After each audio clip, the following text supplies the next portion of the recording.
Hey guys, it's Greg. In this video I want to show you ThreeTale. It's a cooperative game for 3 players. It can be played in duo or in solo play, but recommended number is 3 players, so yeah, it's a game for 3. And what's ThreeTale? So that's a prototype. This game is going to be on a Kickstarter soon, and this is okay, so you're going to choose your character, and the game is divided into 3 phases. The first phase is basically about building the map. The second phase is when you will discover what is your main opponent, and the third phase, the final phase, is the final battle with your opponent that you just discovered. So players need to cooperate, and that's the only way to win this game, because you have to develop your characters, increase your stats and so on, so it's possible for you to win the game. So that's the introduction. Now let me show you the components. I will also explain how this game works and what kind of elements we can find in this box. Again, that's prototype. We have 5 like stories in here. I don't know how many there will be in the final version of the game. Okay, so here we have components of this game. We also have more cards, more tokens and miniatures, and those wooden cubes, but I don't have to show all of these to explain the game. So first of all, I would like to talk about characters. We have 4 heroes, and what do we have here? That's Unborn Maiden. Here we have Sun and Moon. Here we have the youngest son, and final one is Silver Deer. And each of those characters, they have their own story on the back of those players' sheets, and those statistics over here. And now, when you are going to start the game, because let's start with how this game is built. So as I mentioned earlier, the game is built with 3 phases. First phase is past, second phase is present, and the last phase is future. So it's like continuum of time.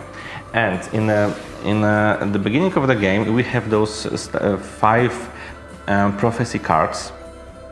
Those cards are connected to those boxes over there, and those are basically scenarios.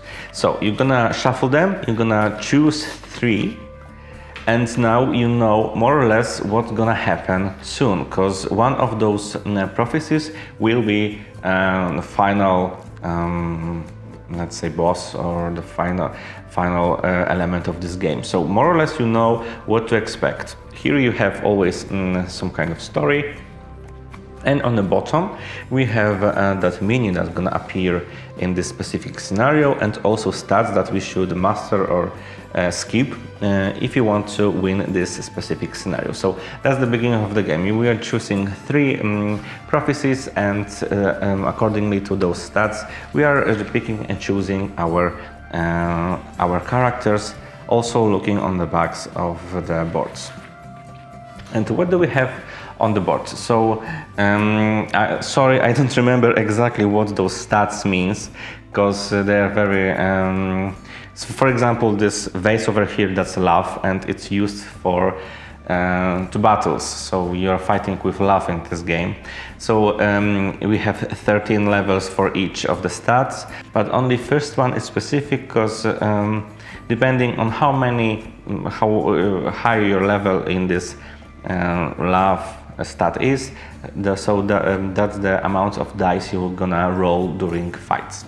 So here we have love. Second one allows us to change results on the dices, and the dices are like this. I love those dices because they are metal, and we have only 2 outcomes, positive and negative. So second stat allows us to just flip dice from negative to positive, or from positive to negative, because we can also change these results for our opponents.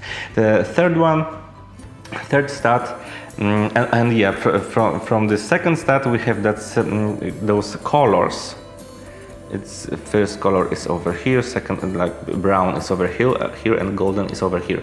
So depending on how high our level is for this stat, how many that many dices or cards we can obtain and use. So you need to have at least third level of each of those stats to have one dice to change or one extra card to draw. So the third stat is about the cards. Those are extra cards with another extra benefits that can increase your movement or your love or whatever. But those are only for one round. They are not permanent. So last three stats. So this one allows us to make more actions in our round. Basically, you can only perform one action, and again, exactly like on the left hand side, if you have at least three, then you can perform one extra action. Here, two extra actions, and here three extra actions. Now, this stat is about development of yourself. So again, 1, 2, 3, that many stats you can increase at the end of your turn. And the last one, that's loaf of bread, is about developing your friends. And again, that's how many virtues, because those stats are virtues. I didn't say that. So that many virtues you can increase by one in one of your friends' characters. So in this, let's say, situation like we have 11th level, so we have 3 points. So 3 virtues can increase by one their level. So this is how you know. And the final is over here. We have 3. That's our health. It's 3 points, and the health is used during the battle. We also can use the health to escape the battles and so on. If any of our characters will lose all of their health, this is the end of the game. And in the middle, we have those special skills. Each of those skills are completely different for each of the characters, and you can unlock them only one on each level. So we have 3 levels and 2 skills on each level, and you can unlock only one for each level. So how it works: you need to gain 2 points to unlock one of these, and then you're gonna reset it, and then you need to obtain 4 points to only unlock one of these. You're gonna reset it, and again you need to unlock 6 points, get the 6 points to unlock one of these, and that's it. Oh no, so and we have also 4 places over here for our cards. So here are those cards that you can obtain thanks to this virtue. Here you're gonna keep your quests obtained in the past, and here we have 3 places for artifacts, which are basically your armor. So that's a player board. And how this game works. So I already told you that you need to take the prophecy card, and then the game starts. So the game starts, which means the past starts. So we have this stack of tiles, and starting the game, each player gonna draw one of those tiles and put it on the map on the table, and you're gonna build the world, let's say. And what we can find on those tiles. So these are the trees that you cannot pass through them. Those round places, you're gonna put there tokens showing for this. For example, over here that I should put here treasure level 2 treasure token, and those symbols over here represents what kind of stats, virtues I can upgrade if I will land on this square and use action. action. So this foot over here means that I can upgrade by 1 my speed. This I don't know what. Droplets of water, blood, I don't know what is this. This is a virtue, And if you land on this square and perform an action, you can upgrade one of your virtues by one. And each of those elements on this tile are one-time used. So when you go there, you're gonna take this and you're gonna upgrade your character, and that's it. So let's say I draw this one. Now second player is drawing another one. Here we have again trees, speed increase, virtue upgrade. And this scroll is, here we should put a token with quest. And another one. Another one, here we have, again, trees. Here we have level 4 enemy, so level 3 enemy, so the worst one. Level 2 treasure, and again virtue. So now, this is how this game goes. At the beginning, every character, every player can move as far and as many squares as that stat allows. At the beginning, let's say it was 2, but you can move by 10 at the end.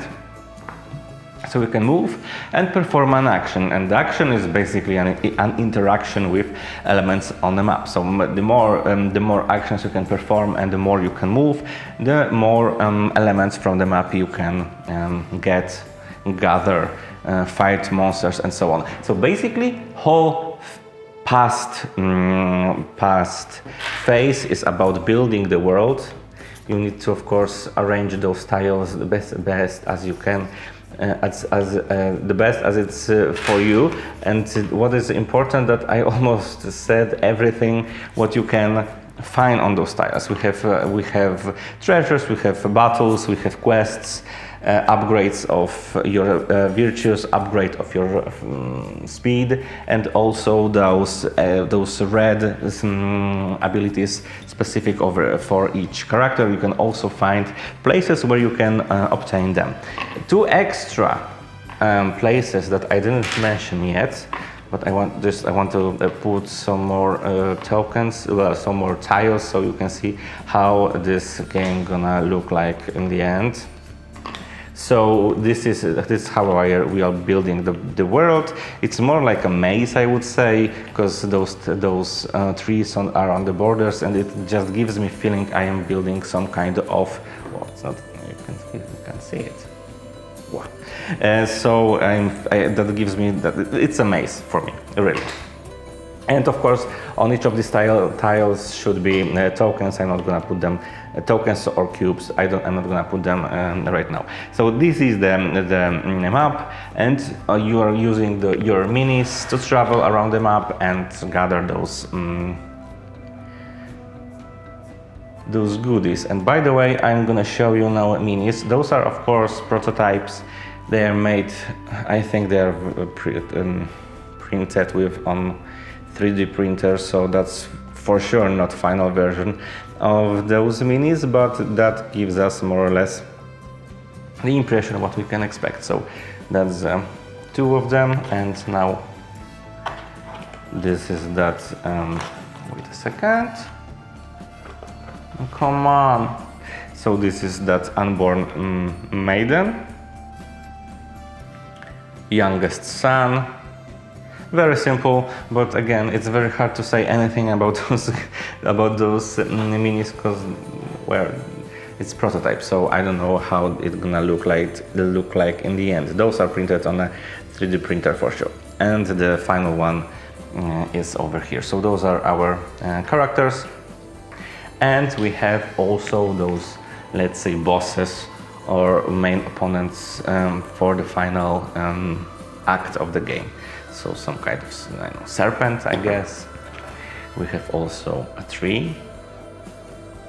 We have also an iron throne, looking exactly like from Game of Thrones. Here we have some kind of fountain. And final one is a ship. It's a ship.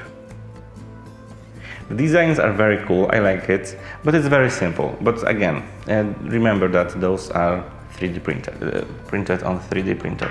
Right. So where was I? Okay, so you're walking around, you're collecting all those things, and 2 extra locations I didn't mention yet are those. So this is teleporter. When you finish your movement over here, you can instantly teleport to any other location with this teleporter also.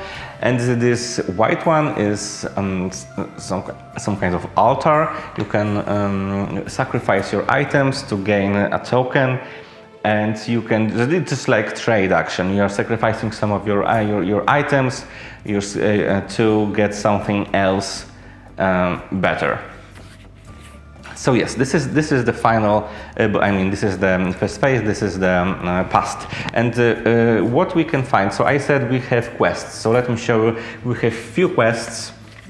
And those quests are also with great arts. I love arts in this game. It's very beautiful. I love it. I love it. So we have arts, we have explanation what you have to do to get something, and we have some flavor text in the on the bottom of the card.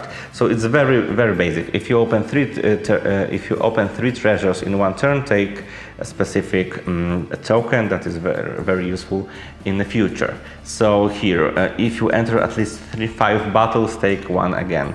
If you collect 5 treasures, take one artifact level 3. If you collect 3 speeds, let's say, from the map, take 1 artifact level 2, and so on and so on. So like very simple quests, like challenges or whatever. Now, second thing are combat. So combat in this game is so here I'm gonna show you how the combat works. So this is each of these stacks, combat, treasure, and artifacts. Each of those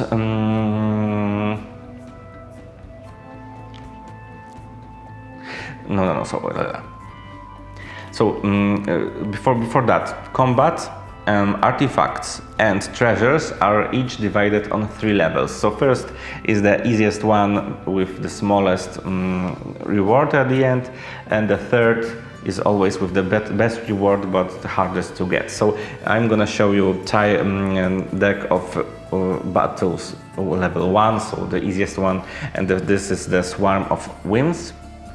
And what do we have here? They have 3 speed, and the first phase of the combat is to compare speed. Who is faster gonna start the battle, and that's it. That's their health, so I need to have 5 successes on my dice. So basically I'm just rolling the dice, how many of them, as many as I have the level of love, plus eventually, for example, from those cards, because I can have +3 love, so I'm just adding another 3 dice. I'm rolling the dice. I need to have 5 successes. If I don't have 5 successes, I can use my second virtue to change my results. And if I have 5, that enemy is dead. And here are my rewards. So this symbol represents that those special skills specific for each player, and here we have a symbol that I am going to get level 1 artifact. And on the bottom you also have just some flavor texts. What is the difference between first, second, and third level? So those are of course the easiest one. On second level, enemies are going to use to draw their specific cards. So there's a specific also deck of cards for enemies. Like for you, there are for enemies, and they're also drawing those cards, and they can somehow change the way of play. And the third level is the worst one, because they have their cards and also specific skill for each of these enemies. So this is the battle. Just rolling the dice and comparing results, and you can mitigate those results thanks to your virtue and your cards. So this is the battle. The second thing is treasures. So as I said, we have 3 levels of treasures: first, second, and third. And in here, the higher level for treasure it's more difficult to get it. So every time when you're going to gain a treasure, you're rolling 3 dice, and depending on how many positive results you have, like successes, that kind of reward you will get. So in treasure of level 3rd, you need to have 3 successes to get anything. If you have 2 successes, you get nothing, and if you have only 1 success, there is a penalty, always. So first level, again, you are rolling 3 dice, and depending on how many results you have, this kind of treasure you're gonna get. So 1 level up of this virtue, or level up of any virtue, or level up to virtues. And again, here we have you're being ambushed, draw 1 card, so we also have negatives over here. And again, you are always getting some kind of reward, oops, empty, some kind of reward regarding to your stats, your virtues. Sometimes it's you can pick it, or sometimes they are just already chose, and you can only upgrade this one or this one or this one. No, in this situation actually we have only 1 virtue, speed, and this special skill, red special skill, and so on and so on. So those are treasures, the most difficult one. So here you can have you can upgrade 5 by 5. Here ambush level 3, so very difficult. Here you can upgrade by 4. You can upgrade those red skills by 3. So here you have very powerful upgrades, but you need to have 3 successes on 3 dice, and that's it. And what else can you find in here? Oh yeah, and those artifacts that you can wear, and they are also increasing your stats. So inflict 3 damage can be used with David's slingshot. Add 3 to this virtue. Add 3 to this virtue. When you open a treasure, you pick which cards to activate from the top 3 in the deck, so you can choose which one you want. Add 3 to this virtue. So these are just another modifiers to your skills, to your stats, and basically virtues. And so that's the first phase of the game. Then, when the map is built, the phase of past ends, and we are going to present. So in present, we are just taking those 3 prophecies. We are picking one of them, and we know what kind of future is waiting for us, and that's Crown of Evil. So we now know that that's box 5. Here we have story. So I can open this box. So there's 5 of them. First, second, third, 5th one, of course, the last one. So inside we are having another deck of cards, some kind of tokens, and so on. And I don't know how they works, because there's a second booklet for each of those scenarios. So in this booklet we have a specific setup for each of those scenarios. I don't have this booklet open, so I don't know how I should set this up. But as you can see, we have enemy. I'm not gonna guess because I don't know. So we have tentacles. That's this boss, this serpent-like monster. So we have tentacles. We have some kind of elixirs. So yeah, buffs that we can use to increase our character. And I think basically we need to kill it, and that's a lot of health for him. Viruses, another thing to kill. So in this scenario, you just need to kill the enemy. And over here are those extra tokens that you need to somehow set up on the map, depending what says that scenario. If you defeat it, you won the game. If not, well, sorry, try again. And basically that's it. There's no more rules. At least what I have. Maybe some things gonna change during the campaign, or maybe they already changed something. And what I can also say is that I think, that's my feeling, because I didn't check it, that this game bases, I think, on a folklore, maybe Bulgarian folklore, because those skills in the middle, they are called Shevitsas. And Shevitsa is that embroidery, a traditional, what is it? Embroidery, a core element to traditional Bulgarian clothing. And those are those colorful patterns on the clothes. That's very familiar for me because we also have something like this in Polish culture. So I think those characters, those stories of those characters, because this sun and moon are just sun and moon. That's it. That's the our star and our satellite. And we have those stories about behind all of those characters. I think they are somehow connected to Bulgarian folklore or culture. I don't know. That's my feeling. And as I said, those virtues. So we have love, and you're using love to fight. Second thing is hope, and hopes allows you to change the results on the dice. Next one is faith, that allows you to get those cards. Endeavor, that gives you extra action. Endurance, that allows you to increase one of your virtues. And the final one is mercy. So the loaf of bread is mercy, and thanks to mercy you can upgrade your fellows. And that's ThreeTale. If you like this game, if it looks interesting to you, for me, I have, at this point, I have an impression that is a logical, I mean, maybe not logical, because the building of this maze is very important. It's how you're gonna build it will influence the outcome of the game. So sometimes I had a feeling I'm playing Carcassonne, maybe, and because it's very important how you are going to connect those tiles. But Carcassonne on super extra steroids with minis, with story, with dice and so on.